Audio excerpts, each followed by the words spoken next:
guys, welcome to Last Hour Mathematics. Today I'll be taking you through moments of a force and how it applies to questions involving statics of solid mechanics. Now, and initially I spoke of the fact that's in my first video, I spoke of the fact that when we have forces in equilibrium, what it means is that the forces acting in the vertical plane, the sum of the forces acting in the vertical plane and the sum of the forces acting in the horizontal plane sums up to 0. Now that's one condition for equilibrium of bodies. Okay, the second condition which I want you to take note of is the clockwise movement about a specific point on the body and the anti-clockwise movement about that same point are always equal. Okay, so when you take a specific point of reference and you take the movements, that's the clockwise and anti-clockwise movement about that point, if that body is in equilibrium, then the clockwise movements will be equal to the anti-clockwise movements. That's what I'm saying. So let's take a look at this question. A uniform rod, I'll be explaining as I read. A uniform rod. When a rod is uniform, what it means is that the rod has a uniform distribution of mass, and because of this we can say that the weight of the body will act at the center. If it's not uniform, the weight wouldn't act at the center. Okay, so a uniform rod 5 meters long, so that's the rod, it is 5 centimeters long, weighs 160 newtons. Now the weight acts perpendicularly downwards at the center of the body. So this is the center. So if the whole thing is 5 meters, it means at 2.5 meters, that's the center. That's why we have our weight, which is what? 160 newton acting. Okay, so this is it. Now this rod that we are talking about, it rests horizontally on 2 supports. You know that the rod can't suspend in the air, so you need to give it some support. Now anytime you give the rod support, what it means is that the rod is going to exert some kind of force or some kind of weight at the support. Okay, once you are supporting something, definitely that thing will exert force on you, and once the rod is not sinking into those supports, you can see here that the rod is not entering the support. It means the support is able to withstand those forces being exerted on it, and it does that by using something we call reaction forces. It will react against the force acting on it. Okay, and that's what we have here, RC and RL, and these reaction forces act perpendicular to the surface of the contact, provided that one body rests against another. Okay, so here, to be precise, it's called normal reactions. Normal what? Reactions. Okay, so if this is a surface, normal reactions always act what? Perpendicular to the surface of contact, provided we have 2 bodies and one rests on the other. Okay, you always have a normal reaction at that point. So we have a normal reaction here and here. Okay, so those are the reactions that we are talking about on 2 supports placed 25 centimeters from each end, and these 2 supports are placed 25 centimeters from each end. I've converted them to meters. Okay, convert every value here to standard units. Okay, now if you don't know how to convert, remember this: millimeter, centimeter, decimeter, meter, decameter, heptometer, kilometer. Okay, so if you want to find how many centimeters make 1 meter, you just put 1 here, 100, which means what? 100 centimeters equals 1 meter. Then you do your conversion. So when I did my conversion, I have 0.25 meters here, 0.25 meters. That's from each end. What will be the reaction that this supports? That's what I've represented here. When a load weighing what? 200 newtons is suspended 50 centimeters from the midpoint. If this is a midpoint, the weight, a load of 200 newtons is suspended away from this midpoint, 0.5 meters or 50 centimeters. But I've converted everything to meters. Okay, now remember that the reactions are acting upwards. It's always perpendicular to the surface of contact, acting upwards, perpendicular to the surface of the contact. Okay, so this was going to happen here. I've set 2 conditions. Now if this body doesn't move and it's in equilibrium, it means that 2 conditions hold. The first is the clockwise movements should be equal to the anti-clockwise movements. And also the sum of the forces in the vertical plane should be equal to 0.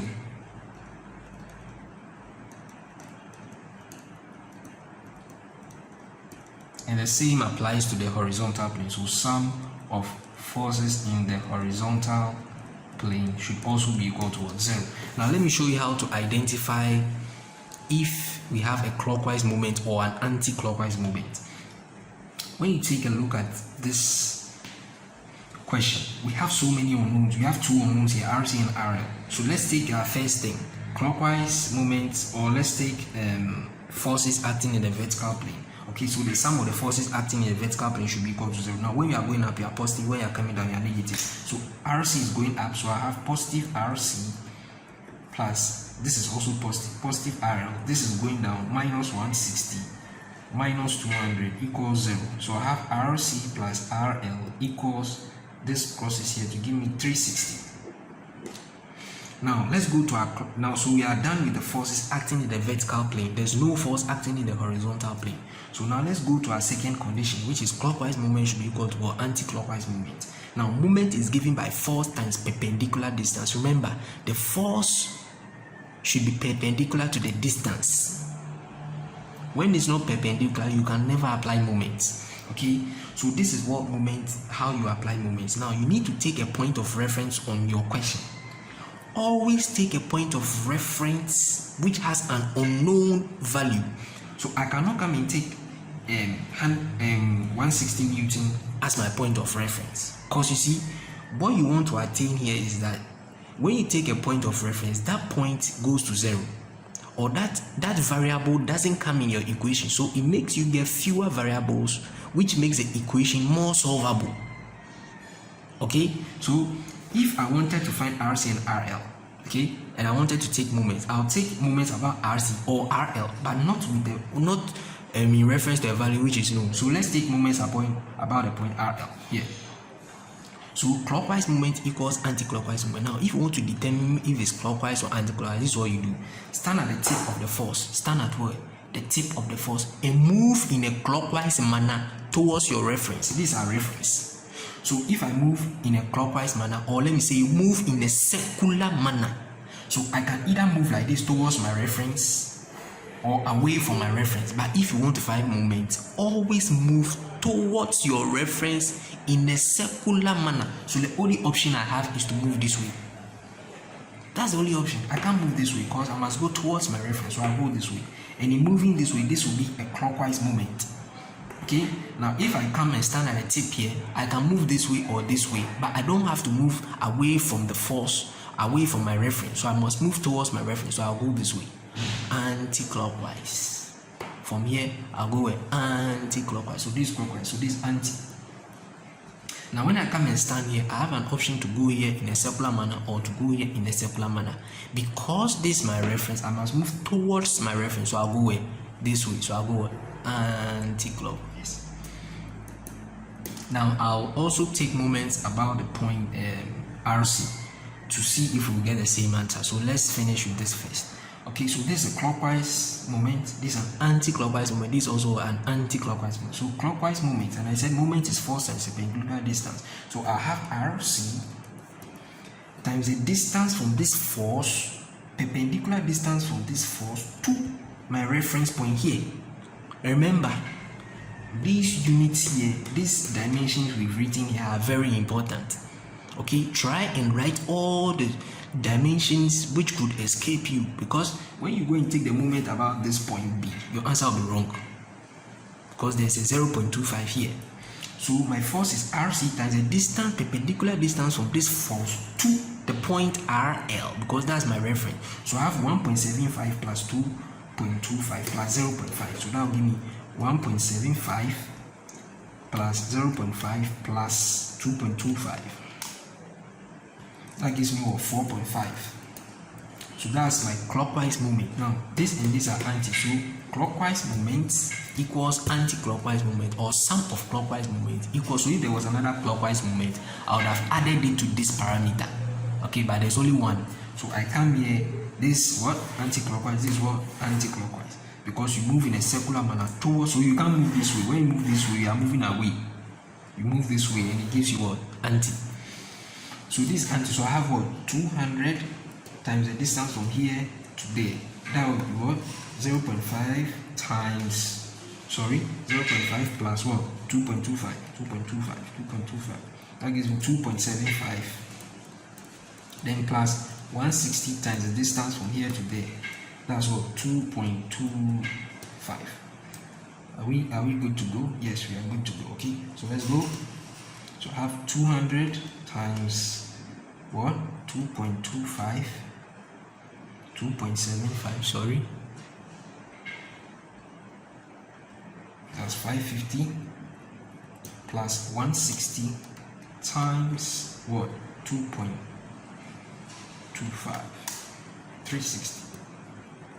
Okay. Now we have 4.5 RC, so let's divide through by 4.5, which gives me what? 550 plus 360 divided by 4.5, which gives me what? 202.2, which is approximately 202 newtons. So this my RC is equal to 202 newtons. So let's substitute the 202 here to get our RL. Our RL will be equal to 360 minus 202, which gives me RL to what? 360 minus 202, which gives me 158 newtons. Okay? So we are good to go. Now, so we have RL to be what? 158 newtons. Okay? So RL to what? 158 newtons, and RC to be what? 202 what? Newtons. Now let's rather take moments about the point C, not RL, rather about the point C. So our first equation still holds. This one holds. Okay, this equation still holds, but then we want to take moments about this point, which will change our second equation. So with respect to this point, now let's take this one. We stand here, move towards the point. That's anti. That's what? Anti. So this is anti. Now when I come and stand and move towards my point, it will be clockwise. It will be clockwise, because you can't move this way. You need to move towards the point in a circular manner. So I go here. So this will be what? Clockwise, and this will be clockwise. Okay, so this anti, so this is the clockwise. So our first have what? 200 times the distance from here to here, which is 1.75 plus what? This times that will be what? 0.5 plus 1.75, that's 2.25. So I have 160 times 2.25. Okay, so I have these two anti-clockwise and this is my clockwise. So I have RC times the distance from here to here, that's what? 1.75 plus 0.5. Okay, so what do I have? I have 200 going here, this going here, and my RL is my anti-clockwise force. So I have RL times the distance from here all the way here. So I have 1.75 plus 0.5 plus what? 2.25. That gives me what? 4.5. So now my RL will be equal to 200 times 1.75 plus 160 times 2.25, all on 4.5. So I get what? 200 into bracket 1.75 plus 160 into bracket 2.25, all on 4.5.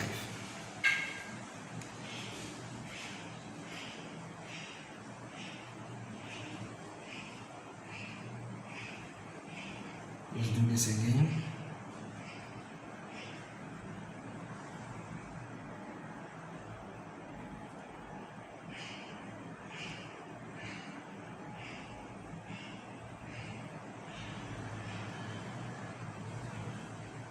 So what are we getting? I have to be sure of my answer. We are getting what? 157.7, which is approximately what? 158 newtons. Which is what? The same value way here. So you see what we did? Then what you do is take this 158, put it where? Here, to get your RC, okay? So let's solve another question on moments of forces before we move to the mechanics of ladders. Okay,